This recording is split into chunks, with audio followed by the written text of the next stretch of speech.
Dimasukkannya toples tuh, diletaknya ke samping tulang belulang mayat tersebut. Dan nggak sampai di situ aja, tulang tuh ambil Stefani lah, tulang tuh dibawanya pulang. Kalian tahu diapainnya? Ya Allah, kok ada, kok lebih psikopat lah aku daripada psikopat yang bunuh-bunuh tuh loh.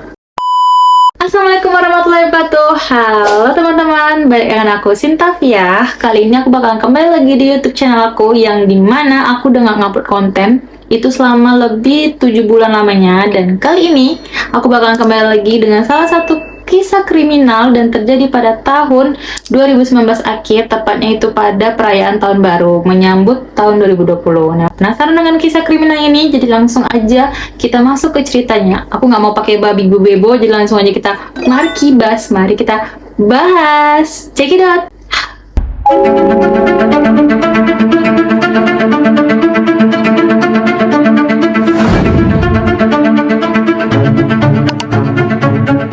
Ceritanya bakal aku mulai dengan memperkenalkan salah satu keluarga yang dimana mereka terdiri dari 4 anggota keluarga. Ayahnya bernama Josh, ibunya bernama Andre, yang memang nggak salah dengar kalian, mama emang namanya Andre. Mungkin di negara sana Andre itu ya fair-fair aja untuk nama cewek ataupun cowok. Dia memiliki 2 orang putri. Aku nggak tahu, nggak dapat juga informasi untuk putri pertama mereka, tapi kita bakal langsung ke putri bungsunya yang bernama Nareli Kataruka Gen. Nah, sebelum kita cerita lebih lanjut, aku bakal ngasih tahu kalian tentang biodata si Nareli ini sedikit. Nareli ini lahir pada tahun 2005 di sebuah kota yang bernama Legu yang berada di Venezuela. Nareli ini juga memiliki sifat yang cenderung aktif. Dia suka keramaian, dia suka olahraga, dia juga aktif dengan teman-temannya. Bahkan saking aktifnya dia, pada usia 15 tahun dia juga suka mengikuti kayak acara-acara party gitu. Dan orang tuanya juga fine-fine aja untuk anaknya mengikuti party-party pada usia yang belum legal. Kayak udah, kalau misalnya mau party ya party aja gitu. Bahkan orang tuanya sampai bilang kalau misalnya nggak ya olahraga ya party gitu. Kayak saking hafalnya mungkin bapaknya dengan sifat anaknya ya. Tapi dibalik sifat si Nareli yang aktif nih, ternyata dia memiliki riwayat penyakit yang cenderung fisiknya tuh lemah gitu loh. Yang dimana kalau misalnya dia lagi kayak mumet gitu loh, misalnya lagi pusing, banyak pikiran atau terancam cemas gitu, dia pasti bakal tiba-tiba imun tubuhnya bakal nurun terus berakhir dengan pingsan. Cumannya orang tuanya tuh udah sempat ngecek ke dokter, dan dokter pun bilang kalau misalnya itu tuh bisa dicegah dengan kegiatan-kegiatan positif. Maka dari itulah orang tuanya tuh mendukung kegiatan anaknya yang suka olahraga tadi. Nah, seperti yang aku bilang tadi, si Nareli ini kan hobinya juga party atau nggak olahraga. Sampailah pada ketika dia diajak sama teman-temannya untuk datang ke sebuah party yang dimana itu isinya mungkin remaja-remaja yang seumuran bahkan lebih dari umur mereka. Nah, datanglah si Nareli ini kan, cuk datang ke sana. Pas di party tuh enjoy the party, sampailah dia nggak sengaja melihat salah satu anak lelaki yang matanya tuh tertuju, kayaknya ganteng nih cowok. Diajaknya lah kenalan. Karena ngapa dia berani ngajak kenalan?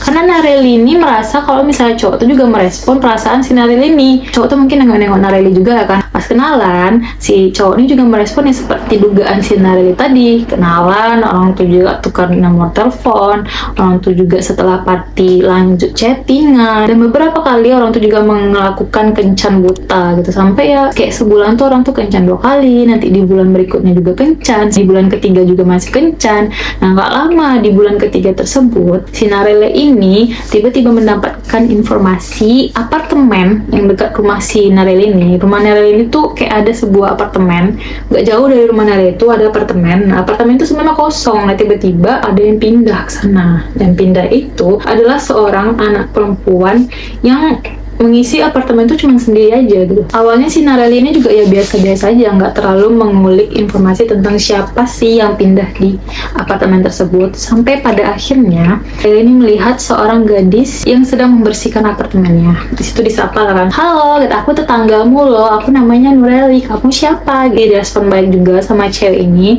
yang dimana memperkenalkan diri sebagai Stefani yang berusia 20 tahun. Oh, dia lebih tua daripada aku nih, aku masih 15 tahun, kayaknya nggak cocok lah kalau misalnya aku menjadikan dia itu teman ataupun sahabat. Tapi Tapi Stepan ini merespon sangat-sangat welcome gitu loh. Mereka jadi semakin akrab gitu. Nah, seiring berjalannya waktu, hubungan pertemanan mereka tuh semakin akrab, semakin bestie, semakin ya konco. Setiap hari bertemu, setiap hari main, setiap hari have fun, kesana kemari. Nah, melihat pertemanan mereka yang cukup positif, orang tuanya si Narelle ini berpikir kalau si Stepan ini memiliki sifat yang baik, yang memberi pengaruh baik terhadap putri mereka. Jadi semenjak itu, orang tua si Narelle ini memiliki kepercayaan terhadap si Stephanie untuk bermain dengan putri mereka. Tapi di sini menurut aku ada yang janggal, karena anehnya si Stephanie ini menyewa apartemen itu cuman ya untuk rentan waktu sebulan aja gitu, nggak lebih nggak kurang, ya sebulan ya udah tank dia pergi gitu lah. Nah, seiring berjalannya waktu, semakin dekat orang tuh berteman, nggak terasa orang tuh udah mendekati di mana waktu tenggat apartemennya si Stephanie ini habis. Dan hal itu cukup membuat si Narelle ini kesal gitu loh. Dia bilang kayak, tambahlah apartemenku tuh lagi biar bisa kita dekat, kita nggak jauhan. Dan si Stephanie ini juga merespon, nggak bisa, aku udah menyewa apartemen tuh untuk sebulan dan tidak bisa aku lanjuti, tapi mungkin kita bisa tetap dekat dengan saling bertukar kabar di by phone, dan setiap weekend aku bakalan nginep di rumahmu, bagaimana, boleh nggak? Gitulah kata Stepan ini. Terus ya Narelle ini responnya bahagia lah, ya udah kalau bisa tiap hari lah Stepan itu tinggal di rumah. Mungkin itulah pikirnya ya, saking bahagianya dia berteman sama Stepan ini. Dan betul aja, semenjak si Stepan ini pindah dari apartemennya, dia sangat rutin untuk nginap di rumahnya si Nerali ini setiap weekend ya gitu. Sabtu Minggu dia selalu mengunjungi rumah Nerali untuk yang nginap gitu. Sampai saking seringnya, saking rutinnya aktivitas itu dilakuin, dia sampai benar-benar akrab gitu loh sama orang tuanya si Narelle ini. Dia bahkan udah manggil si orang tuanya Narelle ini dengan sebutan ya ibu gitu loh. Saking akrabnya ya, dan orang tuanya tuh benar-benar welcome. Dia juga udah menganggap si Stepan ini seperti ya kakaknya si Narali. Saking positifnya lah pertemanan orang tua di mata orang tuanya Narelle. Nah, nggak kerasa lah kan udah sebulan lah aktivitas rutin yang dilakukan si Stepan ini untuk menginap di rumah Narelle. Udah sebulan nih, sampailah pada akhirnya di suatu ketika Narelle dan si Stepan ini memiliki ide mengunjungi salah satu pantai untuk ya have fun aja mungkin ya mereka di pantai itu, karena bosan di rumah atau ya kayak sama lah kita nih gabut gitu, kayak ke pantai ya udah gas gitu ya. Karena orang tuanya si Narelle ini udah percaya dengan si Stepan ini, ya udah diizinin lah, ya udah hati-hati ya nak, nanti baliknya jangan terlalu kesorean gitu, kesorean maghrib gitu, malam gitu. Nah, setelah mendapatkan izin tuh langsung orang tuh siap-siap untuk ke pantai kan, cuk sampailah di pantai. Ketika di pantai orang tuh melakukan seperti kayak ya bergosip, ya cuci mata, pasir, ataupun orang tuh juga berenang. Dan kalian tahu ketika orang tuh bergosip, si Stephanie ini tiba-tiba aja nyeletuk untuk menceritakan tentang ilmu-ilmu sihir, ilmu-ilmu berbau-bau mistis gitu loh. Tiba-tiba kayak, tau nggak di agama aku tuh, oh ya fun fact aku mau cerita, si Narelle dan Stephanie ini memiliki dua agama yang saling berbeda. Si Narelle ini adalah penganut Katolik yang dimana keluarga mereka itu benar-benar yang termasuk taat agama gitulah. Nah, berbeda dengan si Stephanie ini memiliki agama yang dimana agama ini bisa dibilang gak familiar gitulah di telinga kita ya, yaitu agama Santuria. Nah, pasti kalian asing banget dengan kata-kata Santuria. Ini agama apa sih, Sin? Aku juga sebenarnya pas pertama kali dengar juga nggak tahu sebenarnya kok ada ya agama Santuria ya. Ternyata emang ada gitu. Nah, sebenarnya kalau misalnya kita mau ngebahas apa sih agama Santuria ini, itu bakal panjang banget videonya karena kasus ini tuh juga udah panjang banget. Jadi aku bakal ngasih tahu sedikit tentang informasi apa agama Santuria ini. Untuk kalian yang kepo, itu boleh kalian cari tahu sendiri di internet, atau misalnya nanti udah tahu boleh tambahin di kolom komentar nanti. Oke? Nah, agama Santoria ini dimulai dari orang-orang Yuba yang berasal dari Afrika Barat, yang dimana awal mulanya terjadi agama Santoria ini karena paksaan-paksaan untuk mengikuti tradisi tanah air mereka untuk digabungi dengan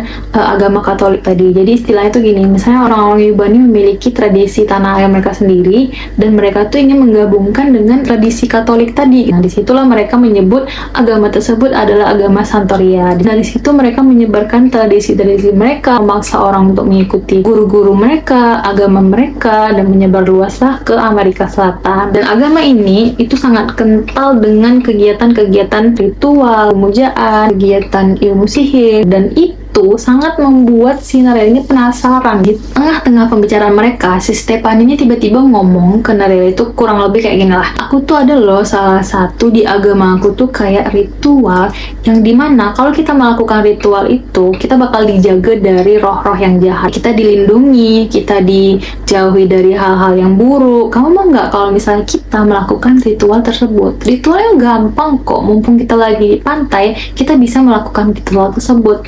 Dan kalian tahu apa respon si Nareli? Dia semangat lah cuy, dibilangnya, oh boleh, itu kan kegiatan positif. Aku juga pengen dijauhi dengan roh-roh yang jahat. Tanpa pikir panjang, Nareli dan Stephanie pun melakukan ritual tersebut. Aku juga nggak tahu sih gimana spesifiknya ritual itu dilakukan, cuman ya pokoknya orang tuh melakukan ritual. Setelah melakukan ritual tersebut, si Stephanie ini mengeluarkan kayak gelang hitam yang di tengah-tengah gelang tersebut tuh kayak ada simbol. Aku nggak tahu simbolnya gimana, cuman simbolnya tuh nampak aneh gitu loh nggak gelang-gelang pada umumnya. Dipasangkannya lah tuh ke si Nareli tadi tuh, dibilang ini gelangnya jangan dilepas ya, gelang ini khusus untuk menjaga kamu dari roh-roh yang jahat. Nah responnya si Nareli ini ya happy-happy aja lah, orang dia dikasih gelang kok, yang dimana dia berpikir kalau misalnya gelang tersebut ya bener-bener bisa melindungi dia dari hal-hal yang buruk sesuai dengan kata si Stephanie tadi. Setelah semua kegiatan yang dilakukan mereka di pantai, orang tuh juga akhirnya memutuskan untuk kembali pulang ke rumahnya si Nareli tadi. Nah 2 hari setelah kegiatan ritual tadi, si Nareli ini tiba-tiba sakit gitu. Badannya tuh mengalami kayak lemas, tenggorokannya sakit gitu, kepalanya sakit. Pokoknya dia tuh tiba-tiba badannya tuh nggak enak gitu lah rasanya. Dia juga ngadu ke orang tuanya. Dan respon ibunya juga langsung kayak membelikan obat dari apotik dengan harapan si Nareli ini tuh cepat pulih. Tapi berbeda dari harapan orang tuanya, semenjak hari pertama si Nareli ini sakit, semakin hari kondisinya si Nareli malah semakin drop. Badannya makin lemas, badannya makin kurus, gak ada selera makan. Gimana mau makan? Nelan air putih aja, kalian bayangin aja lah, langsung muntah. Otomatis si Nareli ini mengalami penurunan berat badan yang drastis. Nah, tanpa disadari, si Nareli ini udah sakit selama 1 minggu. Yang dimana orang tua itu menyadari, teman kamu Stephanie mana? Kok nggak ada lagi datang ke rumah? Biasanya setiap 1 minggu itu kan nginep di rumah, ini kok nggak ada lagi ya? Kalian masih kontak-kontakan kan? Nah di tengah-tengah pembicaraan mereka, ibunya ini nggak sengaja ngeliat ke tangannya si Nareli. Gelang apa yang kau pakai tuh? Dinampak dari situ kan gelang yang warna hitam tadi tuh. Langsung ditengoknya, pas ditengoknya langsung kaget. Mamanya tahu kalau misalnya gelang tuh bersimbolkan hal-hal yang nggak baik. Dari itu mamanya langsung dirampasnya ke gelang tuh, dibuangnya, dibakarnya. Balik dia ke dalam rumah, dibilangnya, dari mana kau dapat gelang tuh, ha? Coba aku jelaskan dulu, dari mana kau dapat gelang tuh? Aku pun belum nampak pakai kayak gitu. Sejak kapan kau pakai? Itulah kata mama yang merepet mama di situ. Jelaskan sama si Nareli ini, dibilangnya, Mak, itu tuh gelang dari Stephanie. Stephanie yang memberikannya kepada aku. Dia menjelaskan kalau misalnya gelang tersebut bisa menjagaku dari roh-roh yang jahat. Bodoh kali kok ya, percaya kok kata-kata orang kayak gitu. Kau tahu itu simbol apa? Itu simbol kejahatan. Itulah seharusnya yang dibilangnya tuh kebalikannya, ya roh-roh jahat tuh yang bakal menghantui kau. Dan kalian tahu respon si Nareli ini kayak ya udah gitu, antara percaya nggak percaya, dan dia juga udah lemes sama dirinya. Ya udah lama, kalau mau buang-buang lah tuh gelang. Kayak gitu loh mungkin respon si Nareli ini ya.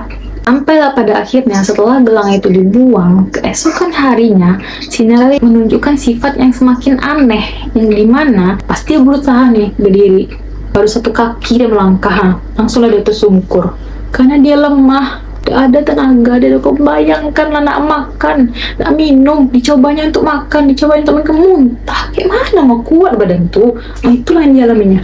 Lama dari dia jatuh tuh pingsan dia langsung. Orang tuanya tuh membawa si Nareli ini ke rumah sakit. Sampainya di rumah sakit ini, alih-alih berharap mendapatkan penanganan langsung, ternyata rumah sakit itu lagi mengalami banyak gitu loh pasiennya. Kayak emang rumah sakit itu lagi ramai-ramainya pasien. Karena itu Nareli dan keluarga ini mendapatkan pelayanan yang cukup lama gitu ditanganinya, sampai udah 1 jam orang ini ngantri, nggak ada satupun dokter ataupun suster ataupun ada orang pihak rumah sakit menanyai tentang kondisinya si Nareli ini. Setelah menunggu hampir lamanya 1 jam, si Nareli ini tiba-tiba sadar dari pingsannya. Ketika sadar dia langsung nanya tuh sama mamanya, "Ma, aku kok tiba-tiba di sini? Aku pengen istirahat mak ke rumah. Karena permintaan putrinya tersebut, mereka juga berpikir mereka udah cukup lama di rumah sakit, juga udah capek ngantri.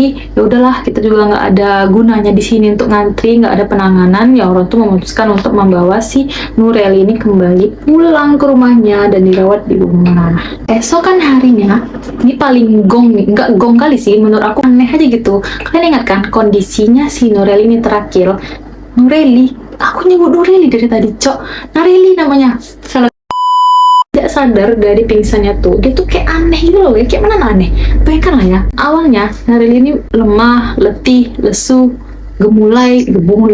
Pokoknya kayak nggak ada tenaga, sedangkan untuk bangkit dari tempat tidur aja langsung pingsan ya. Tiba-tiba bisa berdiri dan sifatnya itu lebih agresif gitu loh ya, pemarah, temperamen, dia lebih suka marah-marah ke siapapun yang ada di sekitar dia. Sampai di satu titik si Nareli ini tiba-tiba marah gitu loh ke mamanya, dipukulnya mama sampai memar, dan dia melakukan itu tuh tanpa ada rasa bersalah ke mamanya tadi gitu. Tiba-tiba aja gitu loh. Nah, nggak habis sampai di situ, si Nareli ini semakin menjadi-jadi ketika setiap diajak ngomong itu dia nggak mau menjawab. Dia tuh selalu diam tapi menggertu-gertu gitu, kayak kalian tahu kayak sindrom orang yang sering gerak-gerakin mulut itu nggak sih, kayak ngiti-ngiti gitu loh, ngiti-ngiti gitu, kayak gerem gitu, kayak gitulah dia selalu kayak gitu. Terus badannya kayak selalu gemetar gini, kakinya juga sering digoyang-goyangkan gemetar. Kok dia berperilaku aneh gitu loh, aneh sumpah. Sampai orang tuanya nih bilang kayak ini ada sesuatu yang nggak beres ini sama si siapa namanya tadi, Nareli ini.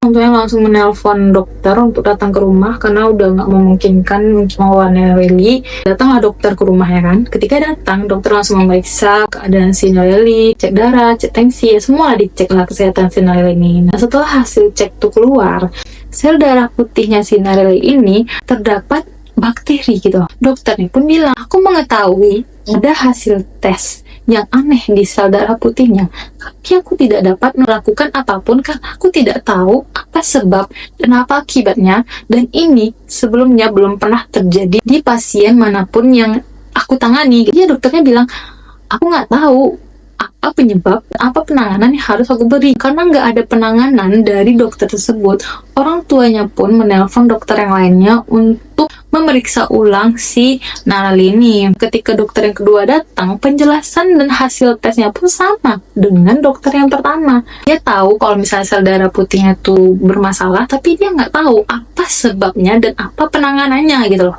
Mungkin karena langka kali ya penyakitnya, makanya dokter ini jadi nggak tahu apa yang harus mereka lakukan sebagai penanganannya, sebagai pertolongannya. Pada akhirnya mereka memutuskan untuk membawa si Nareli ini ke pendeta atau ke orang pintar lah menurut mereka ya. Pendeta tersebut memberitahu kalau si Nareli ini udah diikuti sama roh-roh jahat yang sengaja dilakukan dengan ritual. Pendeta tersebut bilang kalau misalnya si Nareli ini harus mandi di salah satu sungai, yang dimana sungai tersebut diyakini warga setempat, warga sekitar adalah sebagai sungai untuk pengusir-pengusir roh jahat gitu loh ya. Cuman syaratnya mereka harus mandi di jam 12 malam seorang diri. Kalian tahu apa? Dilakukan lah itu sama si Nareli. Disuruh sama siapa? Sama orang tuanya. Besoknya langsung Nareli ini dimandikan di sungai itu sendiri, jam 12 malam ditinggalin. Nah, ketika selesai jam 1 malamnya dijemput sama orang tuanya kembali ke rumah. Dan gak lama setelah si Nareli ini istirahat kamarnya, jam 4 pagi si Nareli ini menghembuskan nafas terakhirnya di dalam pelukan ibunya. Meninggal dia weh. Besokan harinya, hal yang benar-benar menurut aku tuh janggal banget, karena kan informasi atas meninggalnya si Nareli ini kan belum dikasih tahu ke pihak manapun atau ke keluarga-keluarga besarnya si Nareli ini. Kalian lihat tadi kan sahabatnya Nareli ini yang namanya Stephanie itu tiba-tiba datang, datang dia ke rumah si Nareli ini setelah menghilang selama si Nareli ini sakit, nggak pernah nampak puncuk hidung si Stephanie itu doang. Tiba-tiba datang dia di hari si Nareli ini menghembuskan nafas terakhirnya. Datang dia jam 8 pagi, datang ngetok pintu, tok. Terus kalian tahu apa yang dibilang yang pertama kali munculnya tuh? Dibilangnya kapan dan di mana pemakaman Nareli akan dilakukan. Itu yang ditanyakan buat pertama kalinya setelah lama dia menghilang tuh. Itu ini tanyaannya. Kaget lah mama si Nareli ini batin ya kan. Kok tahu anak ini? Aku aku belum ada loh perasaan ngasih tahu kemanapun, bahkan tetangga pun belum ada lah yang aku kasih tahu. Kok tahu dia? Di situ sempat bingung lah mamanya kan, tapi nggak mau ambil pusing karena keadaan lagi riuh juga, lagi berduka juga. Esokan harinya, di hari pemakaman si Narali ini, Stephanie ini datang kan untuk mengikuti acara pemakaman si Narali ini. Mamanya Narali ini langsung marah, tengsi, dan dibilang kan, kau kan yang bunuh anakku, kau gara-gara kau memasukkan loro jahat, ritual agama-agama, kau tuh penyebabnya. Jujur nak kau ceritakan apa yang telah kau lakukan kepada anakku. Terus warga-warga sekitar juga ikut menuduh, ikut menyudutkan, ikut menghubungi si Stephanie itu. Nah, karena didesak dan karena rasa takut, si Stephanie ini akhirnya jujur dan menceritakan semua kegiatan yang telah dilakukannya terhadap si Narali ini. Apa aja yang telah dilakukannya, aku bakal ngasih tahu detailnya, jadi siap-siap mendengarkan karena ini bakalan gong banget. Dan ternyata si Stephanie ini telah menyusun rencana untuk sengaja berteman terhadap si Narali tadi. Itu direncanain sama si Stephanie itu, tau kalian, dia sengaja pindah ke apartemen dekat rumahnya si Narali ini biar bisa dia berteman, biar bisa dia kenal. Karena apa? Dia memang memiliki tujuan untuk menghancurkan hidup Narali ini. Kenapa sih kok tiba-tiba? Enggak tiba-tiba guys, dia ini memiliki dendam terhadap Narali. Karena apa? Karena kalian ingat waktu awal aku ceritain apa, si Narali pernah sempat kencan sama cowok yang sampai 1 bulan, 2 bulan, sampai ke 3 bulan dia kencan. Ternyata plot twist banget cuy, cowok tuh itu adalah cowok yang dikencani juga sama si Stephanie. Narali nggak tahu kalau cowok tuh punya Stephanie, tapi Stephanie ini tahu kalau misalnya si cowok ini udah berselingkuh dengan Narali. Semenjak itu dicari tahu lah tentang Narali, di mana Narali tinggal, sosmednya apa, kayak mana cara kenalnya, dan langsunglah terbesit di otak busuk, otak jahatnya tuh untuk menghabisi atau merusak kehidupan si Narali. Dan kalian tahu selama Stephanie ini nginap, kan aku kasih tahu tuh si Stephanie ini setiap 1 minggu itu nginap di rumah Narali. Nah, setiap dia nginap itu, Stephanie ini selalu mengambil diam-diam barangnya si Narali ini. Cuman anehnya, barang yang diambil si Stephanie itu sisir rambut atau kayak pakaian dalam gitu, nggak barang-barang yang terlalu berharga. Nanti dibawanya pulang, pas pulang dimasukkannya ke dalam toples. Dan sumpah aku mau mencipta tempat ini tuh merinding aku, woy. Yang kan aja lah pas dimasukkannya ke toples tuh bawanya ke kuburan. Gak salah dengar kalian, emang kuburan cuy. Sampai di kuburan tuh digalinya kuburan tuh, dimasukkannya toples tuh, diletaknya ke samping tulang belulang mayat tersebut. Dan gak sampai di situ aja, tulang. Ya Allah, Stephanie kok diambil Stephanie lah tulang tuh, dibawanya pulang. Kalian tahu dia apainnya? Ya Allah, kok ada, kok lebih psikopat lah aku daripada psikopat yang bunuh-bunuh tuh loh. Kalian tahu apa ini buatnya? Sampai di situ digilingnya lah tulang tuh sampai halus, bener-bener halus, dengan tanah tuh dicampurnya, dimasukkannya ke botol, kayak botol kecil gitu kayak jadi bubuk gitu loh weh. Nah itu tuh dibawanya setiap dia mengunjungi rumahnya si Narali tadi tuh. Setiap Narali makan, setiap Narali minum atau apa lagi tuh, ada kesempatan yang untuk Stephanie ini mencampur bubuk tadi tuh ke makanannya si Narali tadi cuy. Ya dimakannya. Itulah yang dikonsumsi sama si Narali selama 1 bulan lamanya. Ya Allah, Narali kasihan kali, kau pun tahap percaya aja sama kawan-kawan kayak gitu. Sampailah puncaknya setelah 1 bulan lamanya dia mencampuri makanan Narali dengan tulang belulang yang udah dihaluskan tadi tuh. Ya itulah puncaknya ketika dia ngajak Narali ini tuh ke pantai tadi. Dan itu cerita itu tuh diceritain ke semua orang yang lagi menginterogasi dia di pemakaman si Narali tersebut. Langsung lah si mamanya, dibilangnya kau memang kurang ajar kok Stephanie. Aku udah percaya aku kau berkawan sama anak aku, ternyata kau bunuh anak aku. Emang mamanya marah-marah, dibawanya bilang aku nggak terima ya, kau harus bertanggung jawab atas semua perilaku kau terhadap anakku. Dan tahu dengan lantangnya Narali ini bilang, Oke, aku bakal ngejelasin semua apa yang aku lakukan di depan polisi nanti. Pasti kalian heran kenapa Narel ini mengakui dan siap untuk kantor polisi gitu. Karena apa? Karena Narel tahu kalau misalnya kegiatannya tersebut tidak bisa dihukum oleh undang-undang setempat. Nah, aku mau ngasih tahu dulu kalau misalnya di sana nggak ada undang-undang yang memperlakukan hukum untuk kegiatan-kegiatan ritual sihir gitu, nggak ada. Itulah itu yang meyakinkan Stefan ini berani, dia ngaku pun ya dia nggak akan dihukum gitu loh, karena kegiatannya itu juga nggak membuktikan secara fakta, secara logis kalau si Stefan ini udah menghilangkan nyawa Narel ini tadi gitu. Dan setelah dilakukannya otopsi, dokter forensik pun memberitahukan kalau kematian anaknya disebabkan oleh gagal jantung dan kekurangan gizi. Setelah pernyataan dokter tersebut keluar, si Stefan ini terbukti secara hukum kalau misalnya dia tidak melakukan kejahatan yang berupa kriminal.